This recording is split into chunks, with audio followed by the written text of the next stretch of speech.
Halo, jumpa lagi di Volta Channel. Kali ini kita akan berbagi bagaimana rangkaian atau jalur sistem pengapian dari Honda Supra atau Honda Grand. Tapi sebelum kita lanjut, bagi yang belum subscribe, silahkan tekan tombol subscribe serta aktifkan tanda loncengnya agar mendapat notifikasi video terbaru dari channel ini. Dan perlu kita ketahui, Honda Supra atau Grand menganut sistem pengapian AC. Untuk langkah pertama, di sini ada 4 kabel. Ini merupakan kabel keluaran dari spool. Di sini ada kabel hitam strip merah, kemudian ada kabel kuning, kabel putih, dan juga ada kabel biru strip putih. Untuk jalurnya, ini kabel hitam strip merah ini nantinya akan menuju ke CDI. Kemudian untuk kabel warna kuning merupakan kabel sistem penerangan atau lampu. Kemudian kabel putih merupakan kabel sistem pengisian. Dan untuk kabel biru strip putih merupakan kabel dari pulser. Ini pulser di dalam sini di bagian bak kiri mesin bersama spool. Nah, ini merupakan CDI-nya. Di sini terdapat 5 kabel. Di sini ada hitam strip merah, kemudian ada kabel hijau, kabel biru strip kuning, ada hitam strip putih, dan juga ada kabel hitam strip kuning. Pertama, kabel hijau ini merupakan kabel massa atau ground atau kabel ke sasis atau ke mesin. Dan yang kedua ada kabel hitam strip putih, ini merupakan kabel kunci kontak. Kabel hitam strip putih ini berfungsi untuk mematikan atau memutus rangkaian pengapian yang ada pada CDI apabila menyentuh ground atau massa atau kabel hijau.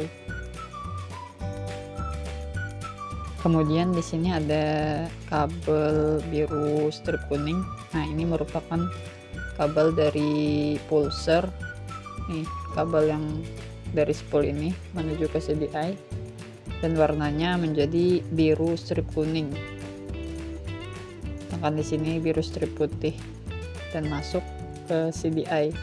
Ini fungsinya untuk mengatur waktu pengapiannya pada saat piston naik ke titik mati atas. Dan terakhir, ini kabel hitam strip kuning. Kabel ini menuju ke coil.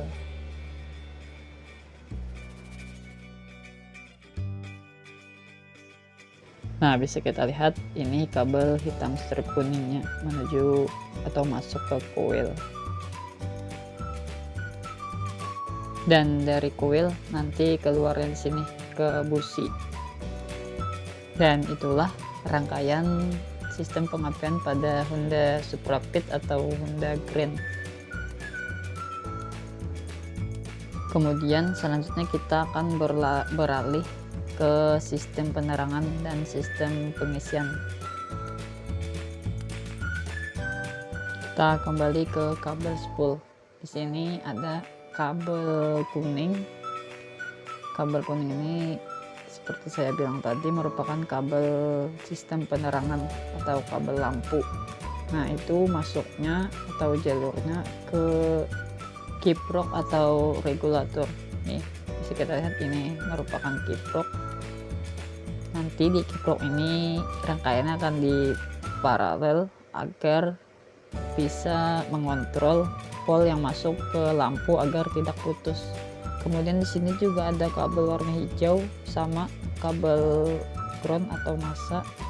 Dan untuk kabel putih ini merupakan kabel sistem pengisian. Di sini masuk ke kiprok, masih arus AC atau arus bolak-balik. Kemudian di dalam kiprok dirubah menjadi arus DC atau arus searah. Maka keluarlah ini kabel merah menuju stick ring dan menuju ke aki.